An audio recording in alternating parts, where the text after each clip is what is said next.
This is Rat Pack Radio, the internet radio station that brings you everything from the top hits of music. Hey guys, this is Bruno Mars.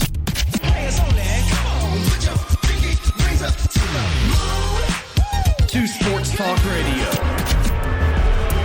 With the first pick in the 2016 NFL Draft, the Los Angeles Rams select Jared Goff, quarterback, California. We are here for you, WRPR Rat Pack Radio. Come join the pack.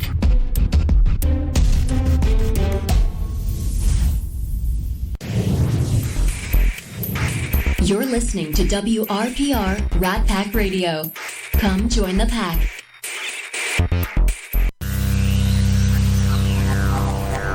You're listening to Rat Pack Sports Show on WRPR Rat Pack Radio.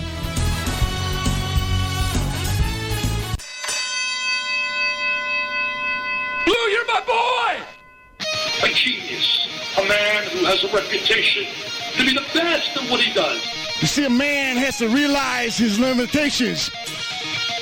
You don't know me, and you don't know what I'm capable of.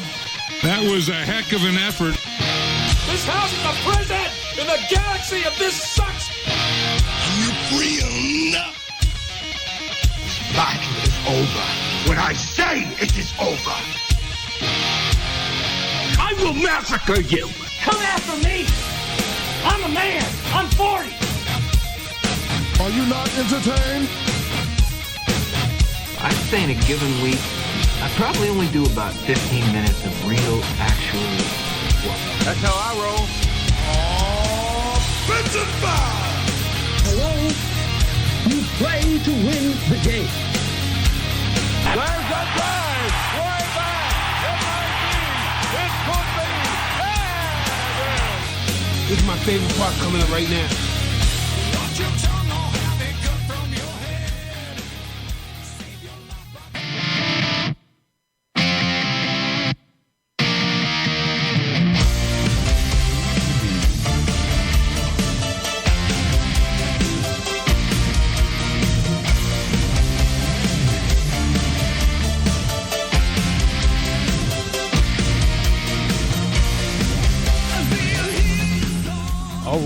All right. Rat Pack Sports Show. We are back. We are live. Bringing you the best days of sports talk and entertainment on Wednesday night. Rat Pack Sports Show. We are live. RatPackSports.com. Also the Rat Pack Radio WRPR app. You can find us online. Podcasts on Podbean, ratpacksportshow.podbean.com. You can find us on iHeart. You can find us on Spotify. You can find us on pretty much most of the major podcasting platforms as well. You can find us on Castbox as well if you want to download our podcast through there. So we're here, man, and it is Wednesday night and a busy sports week. A lot going on, and it's not really NFL related. You know, normally it's April, so it's a little bit of downtime. You would say downtime as far as getting ready for the NFL draft. In between the NFL draft and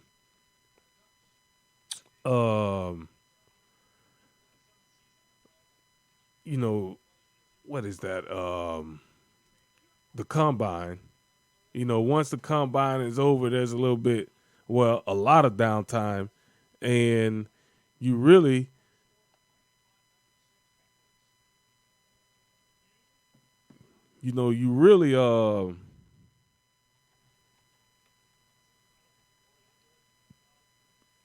don't have much to talk about, and there has not really been a whole lot to talk about from the NFL standpoint. But there has been a lot to talk about in the basketball world from a professional standpoint and also from a college basketball standpoint. Obviously with March Madness, and this year it really was March Madness, and it was crazy. It was crazy, but it was a lot of great games. There was upsets. Nobody brackets went the way they wanted them to go. Either side, men's and women's side. There was not much at all. Man, what is this, man? Get rid of this junk. Turn off. There was not much to really where people, looked at the brackets and said, man, my bracket came out just the way, I wanted it. Obviously it didn't. It's jump was crazy. So here we are, and we're here. We're just, watching these games, and you're watching upset after upset after upset after upset. And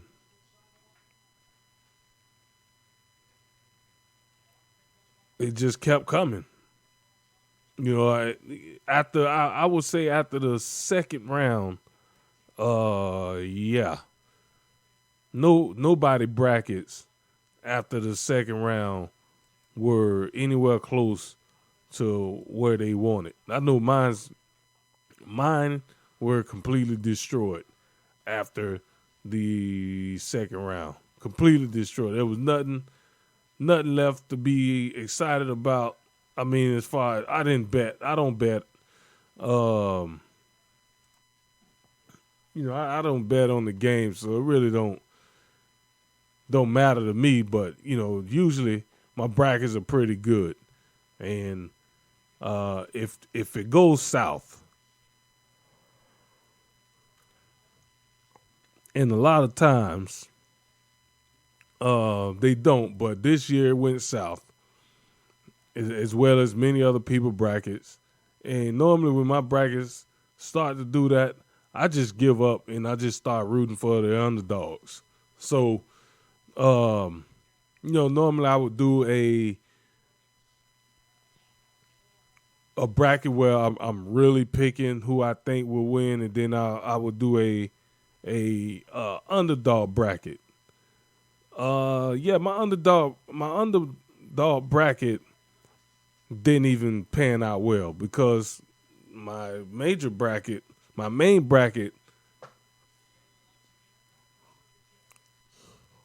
didn't pan out well. So this year was crazy, man. But we had great games, whether they were upsets or the teams that you expected to win won. All the games was excellent games to watch. The men's games, the women's games, and I think this year, because I'm gonna be fair and say this. I think the women's tournament this year was more exciting to watch than the men's, because there was a lot of star power, on the women's side, and a lot of upsets on the women's side as well. But people were tuning in to watch, Caitlin Clark. They were there tuning in to watch LSU in that squad. They was tuning in to watch to see if South Carolina would run the table and go 36, 37-0 or 38-0 and run the table. You had other teams that were very strong. You had teams like the Miami Hurricanes who came out of nowhere. The women's team kind of came out of nowhere, had a great run. You had all the number one teams go down before. I want to say they went down before the Sweet 16. So this thing was wide open. The men's was wide open as well, but there was more fireworks in the women's side. And the one reason why I would say that is because, when you're watching the men's basketball, you expect certain things to happen, and they normally do. You expect, high scoring games and ridiculous shots being made and stuff like that. But this year with the women's, there was a lot of storylines going on, and again, people actually got a chance to watch the best players in women's college basketball play. Caitlin Clark playing in Iowa. No, you don't really get to watch her play a whole lot. So, when you get to these tournaments, you get to watch teams and you get to watch players that you wouldn't normally see on a night-by-night basis play. And, it was great. We know every year for these tournaments, you can pretty much watch them on like 20 different channels. But I think ESPN, did something right by them showing like all the games. The majority of the games were on ESPN, and I think that had a bigger impact on viewership because they were easy to find, right? With all these games, you're looking for True TV, you're looking for TBS, some of these oddball channels that you normally wouldn't look for and find to watch anything on. Now you got to look for them and find them for the tournament games, and sometimes it helps when you got them available to watch on that many different networks, but at the same time, there's a lot of networks, so people just I don't feel like looking for it, or sometimes you just can't find it. Like there was games on at some time, and I'll be sitting here like, man, I can't even find the game. So putting it on channels where they're easily accessible and to find always helps, with viewership. And this year's women's tournament, where at least the championship game had almost 10 million viewers. So yeah, I'm saying for the women, I don't know what they have for the men's because I haven't seen it yet. But for the women's side, there were 10 million viewers that watched that game, and I was historical for women's college basketball. So hopefully they could take this and kind of run with it and continue to showcase women's basketball. And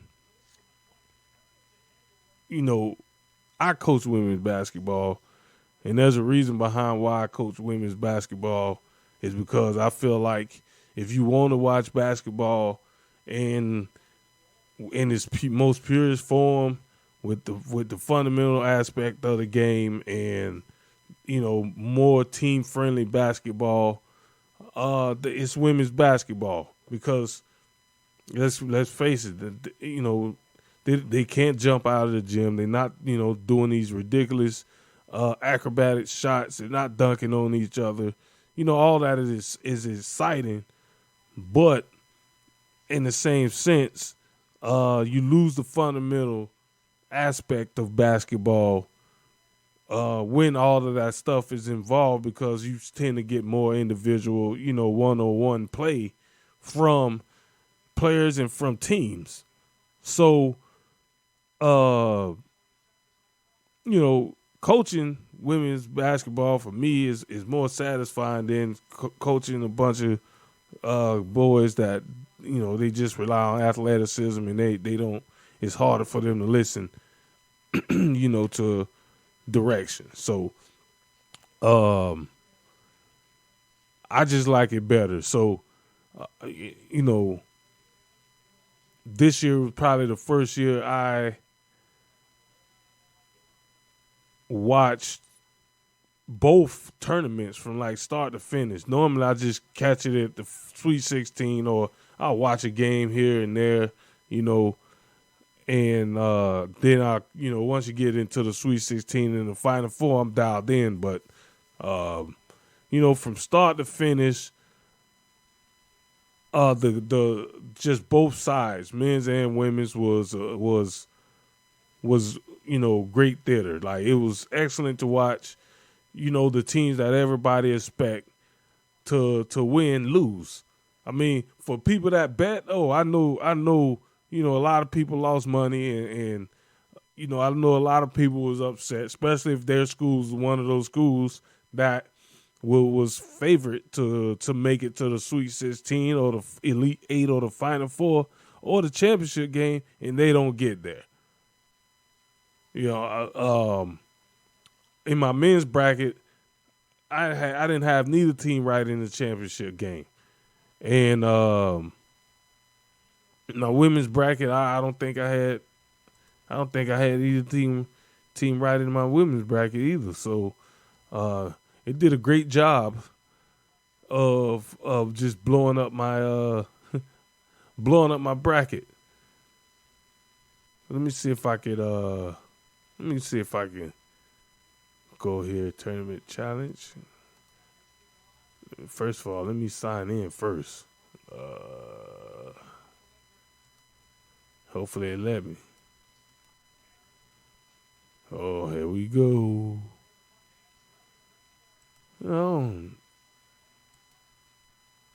Code. All right, so I gotta get a code sent to me so I can sign in. So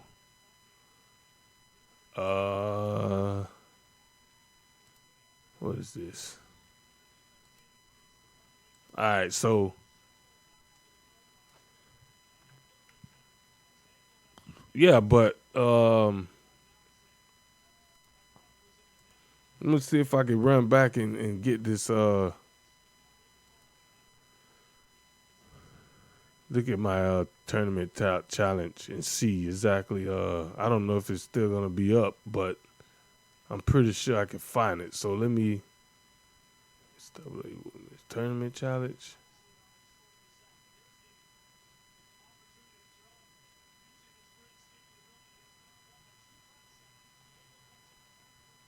No, I can't. Oh, here it is.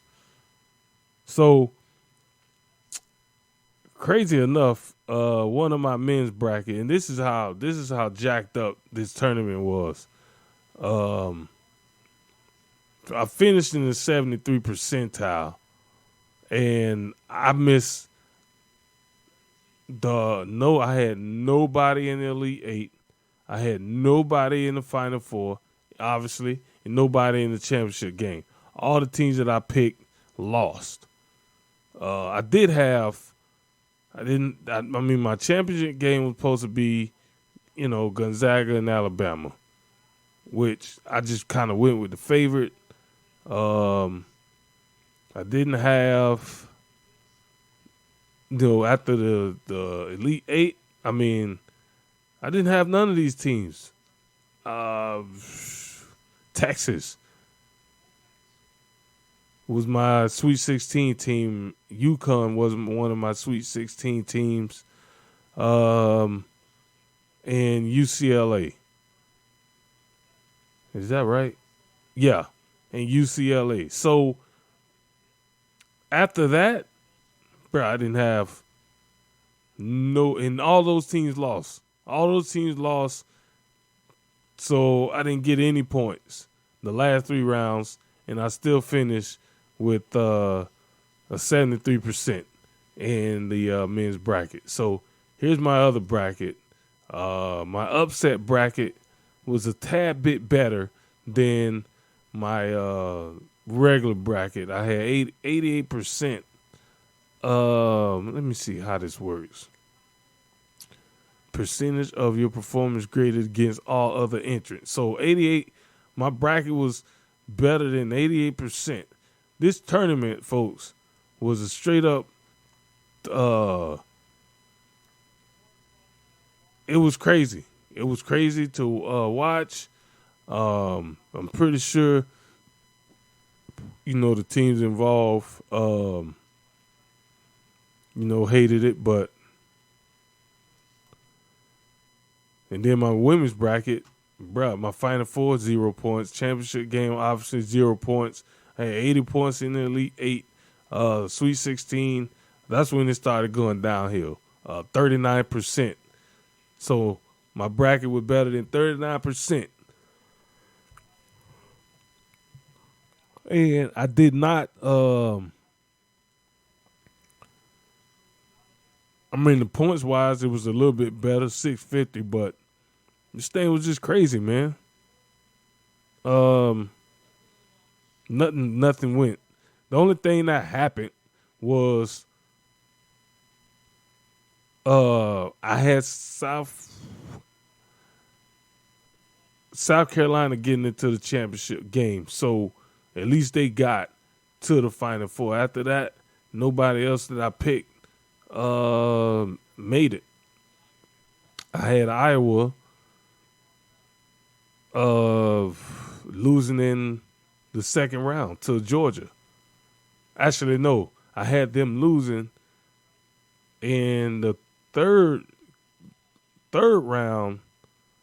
I actually took Duke. I had Duke advancing to the Sweet 16 and beating Iowa. So obviously that was a mistake. Iowa made it to the championship game. Stanford, they lost the second round, so that was one of my Final Four picks. Another one of my Final Four picks was actually I came close. I had Virginia Tech beating Ohio State. I didn't think UConn would get as far as they got. But they did. I thought, actually, Ohio State knocked them out. Ohio State knocked them out. So I had UConn losing winning against Ohio State, and Ohio State ended up beating them. But I did have Virginia Tech in my Elite 8. I didn't have them in the Final Four, but I did have them in my Elite 8. So that one there was close. I had Utah beating LSU, and that game came down to 3 points. So that almost happened. Utah's a tough team. And but that's it, bro. So, everybody suffered. Everybody suffered. They're just the way this was. I don't know if it'll be that way ever again, where you had so many upsets. You had so many number one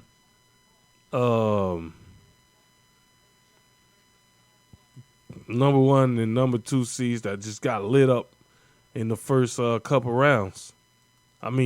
Lit up to the point where we're sitting here in we're looking at this like, man, what is going on? Everybody's getting knocked out. If you was a 1 through a 4 seed, you was at risk of losing. That's just the way it went down this year. For the high seeds, you wouldn't want to be in a high seed. Let me see here. But, good for the game as a whole. I'm a big advocate of fundamental basketball. It looks better. I'm a big advocate of team first basketball. So, for me,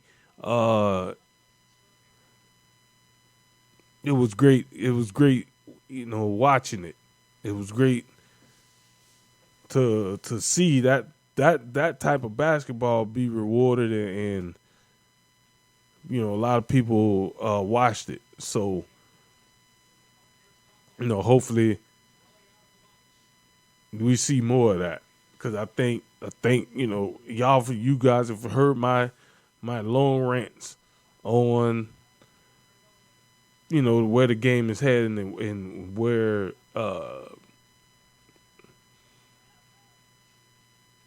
where, hold on.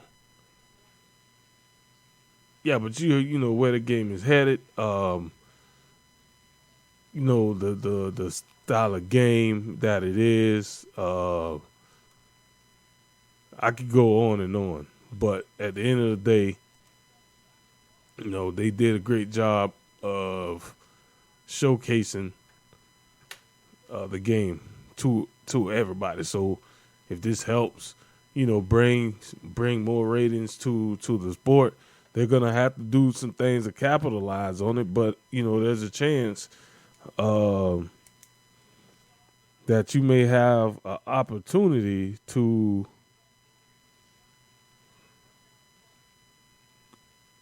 capitalize on this, and keep these interested fans around, and have these, fans watching, following players like they follow, other players in the NBA and other leagues like that. It's just good for the game.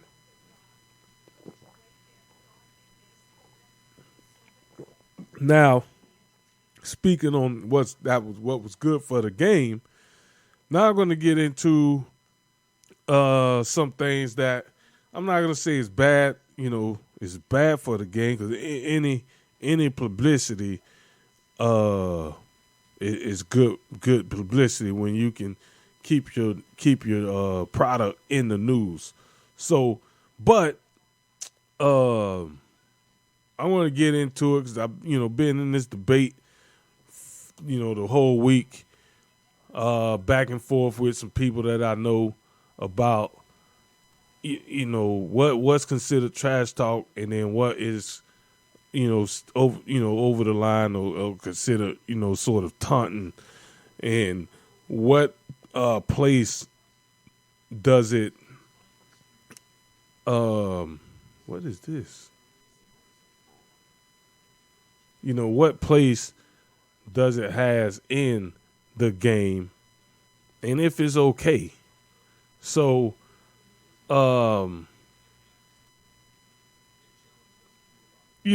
this year we had a lot of,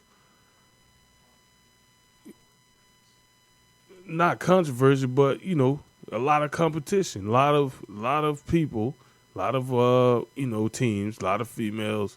That's highly competitive, which that's the way it always should be, and when you are in competition like that, things happen in the moment of the game. Sometimes it could get a little excessive and lead to bad situations. So, after the game, or before the game was over, it was already over, but time running out the clock and everything like that, you see Angel Reese, LSU, superstar player for LSU, kind of following Caitlin Clark around the court and, doing the "you can't see me." Basically, if you're a wrestling fan, you know where it comes from. John Cena, "you can't see me," throwing a hand up over the face, "you can't see me." That was a move that Caitlin Clark did some games earlier in the tournament while going back to her bench when the timeout was called. It wasn't directed individually at anybody on Louisville because that was a game that had happened in. It was against Louisville. But while she was walking back to her bench, she threw the "you can't see me" to one of her teammates that was meeting her walking towards the bench. And in the championship game, Angel Reese decides, "Hey, I'm gonna throw it back at you, but I'm gonna make sure you see me. So I'm gonna be right in your face when I do this." And she kind of followed her around for a few seconds to make sure that she noticed her and she was in her face when she mocked, Caitlin Clark, "you can't see me" gesture. Now, a lot of people are saying, "Oh, there's nothing wrong with it. It's just trash talk. It happens in the men's games. Nobody says anything, right?" Maybe so, but here's the difference where people are, getting it mixed up and said, "Well, when Clark did it, nobody said nothing, and when Angel Reese did it, now everybody's talking and saying this and saying that." It's, trying like they always do, trying to throw in that black versus white narrative of, well, Clark is a white girl, so of course they're not going to say anything to her, but Angel Reese is black, and she has this aura about her that makes her an easy target, so they're going to say something. And here's my take. I can't speak for everybody, right? I can't speak for everybody. But I'm gonna go to when I played, whether it was middle school, high school, college, rec league, flag football, no matter what. Everything that I played, everything that I did, I wasn't about the celebrating. When I made plays, I wasn't about, showing up an opponent or anything like that. I've won championships. I've accomplished a lot, in my playing days. Never once did I feel like I needed to, show up my opponent because I did something they couldn't do. My mindset was always, I make a play, all right, I was supposed to make that play. Go back to the huddle or, go back to with my teammates, celebrate with them. But it didn't make sense to me. I was humble like that. A lot of people can't be humble. We get it. We get it. A lot of people can't be humble. You see the NBA, NFL, players celebrating simple plays. This guy got a dunk, so everybody got to jump up and run on the court and pat their head like, this is the best thing that they've ever seen. And to me, it's just a regular play. What are we celebrating? What are we celebrating? NBA-wise, me, Nicholas Lane, we talk about this team a lot on this show. Memphis Grizzlies.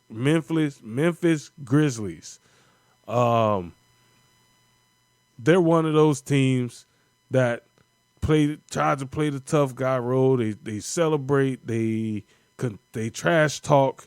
They get in people's faces. They try to intimidate you. And at the end of the day, again, you ain't won nothing. So what you celebrating for? Sometimes the celebration is just stupid. Like the situation with Clark and Reese. All right, you just won a national championship. You have every right to celebrate. You have every right to be, excited and happy for yourself, your teammates, your coaches. Nobody's complaining about that part, But the part where I find it, interesting is you walked around and basically stalked this player to make sure she saw you mock her right to her face.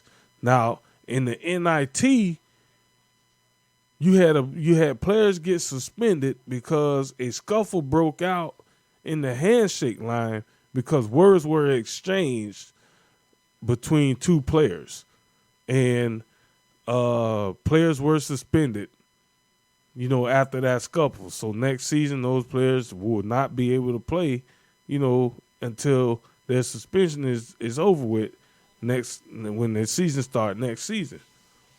So, rewind back to this situation with Clark and Reese. If Caitlin Clark was a player that had a hot head temper, and that happened, now you risk some, other things happening. Now you risk a possible scuffle type situation. And to me, it's just doing too much. It's not worth it. I know the game is almost over. But it was a great game. And because of that situation, nobody talking about this 102-85 college basketball game that you don't see points scored like that in any college game, women or men's.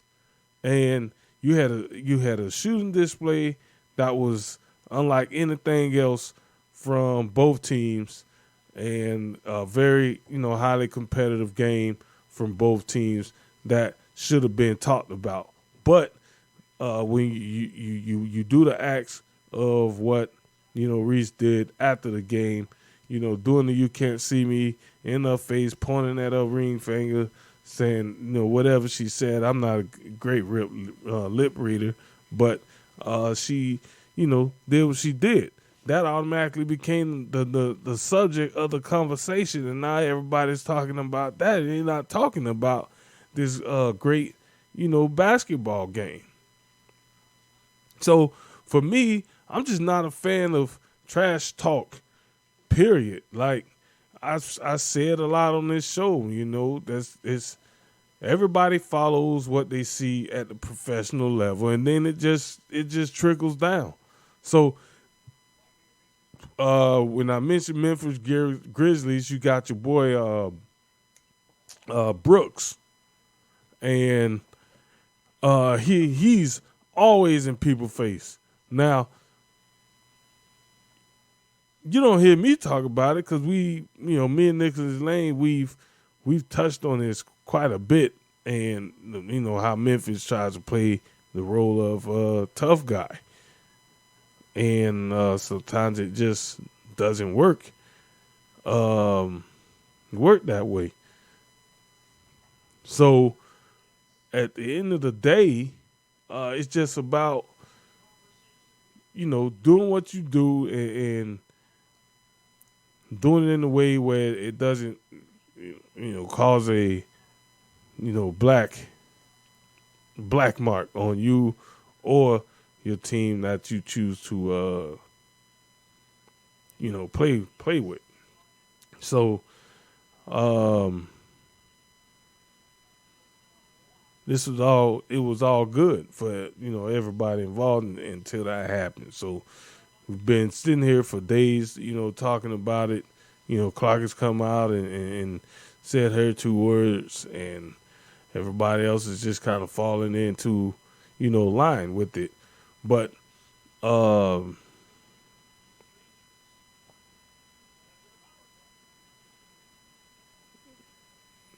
it's a great thing to have to see, how well it all goes. But at the end of the day, it just, does it create a rivalry? To me, rivalry have to, it starts short term, but it goes the distance, So maybe this is something good that'll keep everybody tuning in when they become, pros. It'll help bring more viewership to the professional game, for, women's basketball. But then, some of the financial, debates and everything that everybody have, maybe, some things can be done to help them, increase that revenue a little bit. But it's all going to fall down on if they, taking advantage of what they currently are doing. Excuse me. We had to get me a drink. Throat drying up. So, the tournament was great. Hopefully next year is better. And you had, a lot of first timers in the tournament. What the Miami Hurricanes men and women's team did was unprecedented. You don't really see that a whole lot, where you see a men's and women's team representing the same school, both with an opportunity to make it to the championship game of their respected conference or division. And that was, after my bracket blew up, I started going for the underdogs and see what I could do there. But